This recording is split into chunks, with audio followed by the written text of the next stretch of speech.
Selamat malam Ki Gini, apa kabar nih Ki? Selamat malam, Mamen. Sehat, baik. Sebelumnya kan kita udah banyak bahas video tentang pelet Ki ya. Tapi kita belum sepil sedikit lah.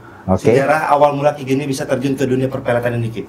Jadi sejarahnya itu kan memang dari kecil kanuragan, terus juga masuk ke dunia sihir umur 15 tahun, sehingga ngedalamin yang jadi ahli teluh, juga ahli santet. Akhirnya di sini timbul kayak penolakan lah.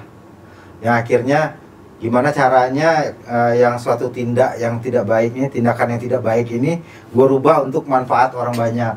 Nah disitulah mulai kerana pelet ini bisa dibilang awal-awalnya tuh untuk rumah tangga. Sekarang kesini-sininya 25 tahun berjalan ngedalamin sihir, ternyata banyak orang yang dimanfaatin secara mental dan secara waktu, secara materinya oleh pasangannya sendiri, yang akhirnya hanya dimanfaatkan aja nih Wi. Dalam pacaran nih itu banyak pemanfaatan, terus banyak juga yang scam lah, bisa dibilang scam, yang akhirnya ini kita tarik dan dibuat seseorang ini emang benar-benar jadi cinta sama dia gitu.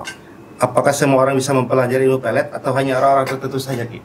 Jadi nggak semuanya. Kalau keilmuan pelet itu emang harus dilakukan oleh seseorang yang memang mumpuni dalam dunia bidang sihir, karena ini kan bisa masuk golongannya ke guna-guna. Makanya kalau dia misalkan masih pakai sumber-sumber yang menjual tentang keagamaan ataupun seperti kepercayaan, itu bisa dibilang bukan pelet, karena pelet itu emang benar-benar menggunakan bangsa jin ataupun bangsa halus untuk mempengaruhi pikiran seseorang, sehingga seseorang ini tuh terpikat dengan afirmasi ataupun mantra-mantra yang diucapkan. Makanya di setiap mantra pelet yang ada di Nusantara ini itu penuh dengan sebuah keinginan dan harapan yang diungkapkan dalam sebuah syair, dalam sebuah lantunan mantra, itu nanti bakal masuk ke dalam pikirannya. Bisa dijelaskan nggak Ki? Seperti apa proses Ki Gini sendiri ketika mengerjakan ritual pelet untuk seseorang? Oke, jadi untuk prosesnya sendiri sih sebenarnya kita konsultasi dulu ya Wi ya, untuk ngedapatin feel dan mendapatkan tahu nih masalahnya itu apa sebenarnya. Dan harus ada keterbukaan, transparan tentang masalahnya, akhirnya kita bisa mengambil solusi yang tepat yang memang bisa digunakan untuk membuat kedua orang ini akan bersatu dengan baik, dan nanti ada sebuah kayak nasihat-nasihat untuk kedepannya seperti apa. Jadi setelah sesi konsultasi dilakukan, itu baru kita melakukan ritual. Nah ritualnya itu menggunakan pelet mangkok merah sendiri yang memang semua jenisnya pelet itu ada di situ. Ya akhirnya kita memilih dulu si target nih daerah mana, di negara mana, dan masalahnya apa, itu beda-beda. Apakah ada ritual khusus yang harus dilakukan oleh si pemesan atau hanya dilakukan oleh Ki Gini sendiri aja? Nah untuk ritualnya sendiri itu memang benar-benar full mereka terima beres, terima bersih. Karena memang yang melakukan itu memang harus yang ngedalamin ilmunya. Makanya kalau orang bisa memelet seseorang, itu harus ngedalamin dulu ilmunya, baru bisa.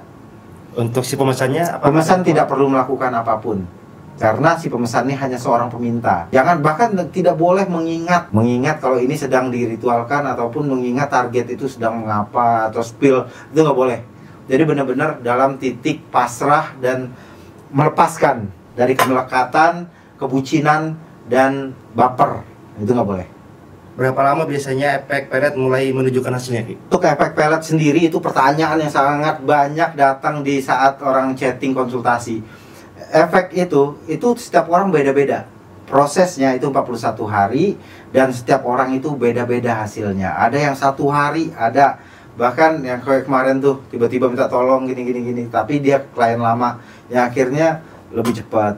Bahkan ada paling cepat itu 3 hari ada, dan ada yang 7 hari, tergantung kesiapan mereka menjalankan tata cara yang saya berikan di saat sesi konsultasi. Itu penting banget, itu poin sangat penting yang sudah saya rangkum selama 25 tahun, dan itulah yang harus kita lakukan agar ritual ini cepat hasilnya. Ada juga yang lambat Wi, jadi nggak kita cerita enak aja, mungkin orang mikir pelet gampang gini, gue udah bayar mahal, gue gini pasti hasilnya bagus gini. Enggak, ada juga yang lambat.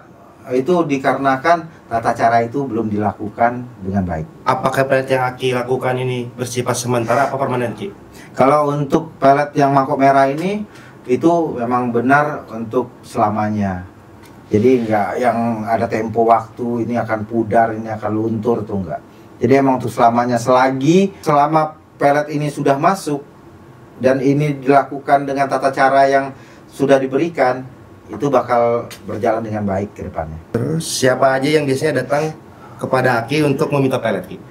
Hampir dari seluruh kalangan. Jadi ada yang dari kalangan bisa bilang pemerintahan, ada yang dari pengusaha, ada juga yang dari mungkin bisa dibilang orang ini di luar negeri lah, nggak tahu kerjaannya apa. Jadi semua kalangan masuk. Jadi kalau misalkan mereka datang nih konsultasi, terus Ki nggak cukup Ki ininya budgetnya segitu-segitu gitu, kita pasti tetap kasih solusi yang ini sesuai dengan kebutuhannya. Contohnya tuh yang udah rumah tangga atau single atau betul. Yang gimana itu, Ki? Ya, jadi mereka tuh datang rumah tangganya berantakan ini gini gitu. Terus tapi secara kesiapan untuk biaya ritualnya dia tidak sanggup, kita kasih solusi lain. Nah, yang penting itu terbuka dulu dalam hal konsultasi. Terkadang orang gini doang, Ki mau konsultasi, pasangan saya gini putus 2 tahun. Gimana cara balikinnya, Ki? Gini. Udah, terus mau diritualin, Ki, berapa? Begitu tahu nominal, langsung mundur. Padahal sesi konsultasi itu lu harus cerita dulu semuanya. Ada solusi nggak, Ki, selain diritualin? Nah, gitu loh.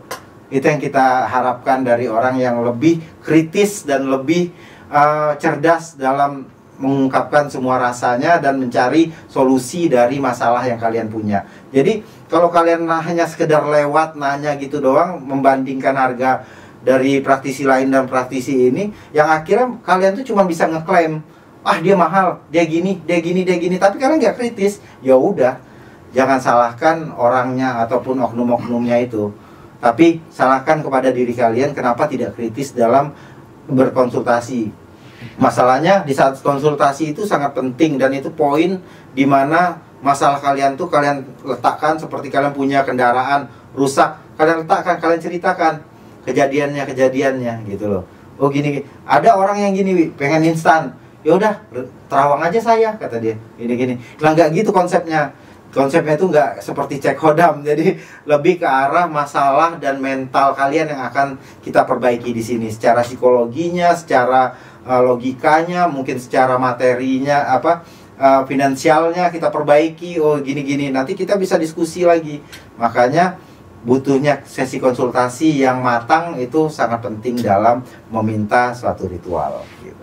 Apakah tujuan penggunaan pelet selain soal cinta atau ada juga alasan lain, Ki? Ada. Jadi ada kayak misalkan cinta, ada juga yang misalkan dia udah dirugikan, Nah, yang dirugikan ini nih yang terkadang nyesek di dada dia, yang dia tuh kayak nggak bisa ikhlas kalau orang ini pergi cuman hanya untuk memanfaatkan dia selama proses hubungan ini berjalan. Pernahkah Aki menolak permintaan pelet? Kalau pernah, apa alasannya, Ki? Menolak ya. Iya. Jadi lebih menolak permintaan pelet itu alasannya dibilang sering itu sering banget. Satu, dia menggebu-gebu. Terus dia awalnya bilang, saya masih ragu sih gini, mending gak usah gitu ya kan.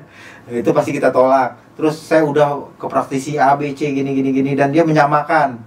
Timbul keraguan lagi. Ya udah, kita mending tolak, gak usah. Walaupun dia siap secara finansialnya, maharnya, itu kita tolak. Terus ada juga yang gak masuk akal, itu dia hanya untuk memanfaatkan ataupun untuk merugikan seseorang. Nah, ada juga nih, ini lucu nih. Terkadang dia tuh ngemaharin pelet. Saya pahari setengah ya, nanti setelah saya dapat duit dari ini saya tutupin buat ini. Itu kita tolak. Terus ada juga yang memang mau di peletnya ini bini orang. Nah, itu kita tolak juga. Terus ada juga yang minta di pelet itu, kecuali mau melet laki orang nih, Terus kita tanya dulu tuh kronologinya. Siapa yang ngebuka pertama kali yang awal dan menjanjikan, apakah ada yang dirugikan, nah gitu. Itu pasti kita pelajari dulu, tidak semena-mena ataupun langsung menerima. Apa resiko terbesar bagi orang-orang yang meminta pelet, Ki? Resiko terbesar orang yang meminta pelet itu sebenarnya bisa dibilang resikonya itu bisa berbalik sih. Itu yang ngebuat orang ini bakal terus menerus, yang akhirnya gua yang akan dikejar-kejar, Ki gimana ini baru 1 hari aja itu udah kritis di setelah konsultasi jatuhnya. Jadi orang ini bakal kritis setelah ritual ini berjalan.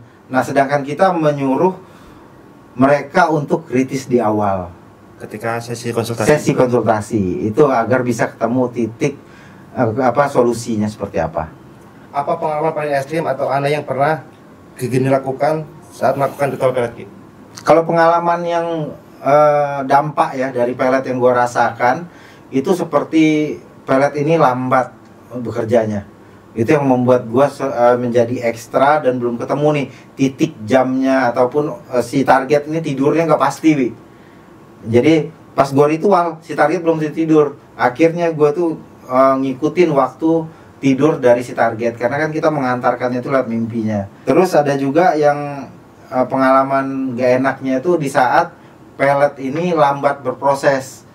Itu yang membuat kita jadi mengulang-ulang, koreksi lagi, evaluasi lagi, yang akhirnya ternyata masalah ini datangnya dari si peminta yang sikap kritisnya itu telat.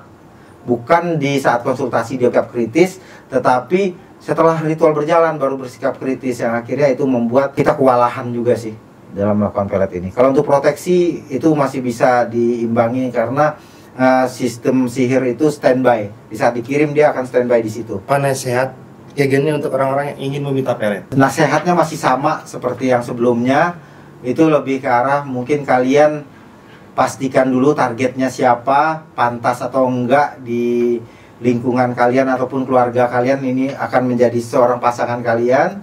Dan secara jenjang sosial juga harus dilihat juga, jangan sampai setelah dipelet ternyata orang ini nggak sesuai dengan apa yang diinginkan keluarga, yang akhirnya itu nanti berdampak di kemudian hari. Keluarga kalian akan timbul kecurigaan bahwa seseorang ini, wah ini kayak diguna-guna. Dan dari pihak orang yang dipelet juga bakal kelihatan gitu loh. Misalnya kita cuma seorang seorang kalangan rendah terus melet orang yang terkenal tajir gitu ya kan, akhirnya kita pelet lah, maulah nih orang, akhirnya yang kan di sekitar dia kan pasti ngelihat, masa keluargaku mau sih sama orang yang seperti ini, ya akhirnya itu bakal berdampak buruk ke depannya di kemudian hari.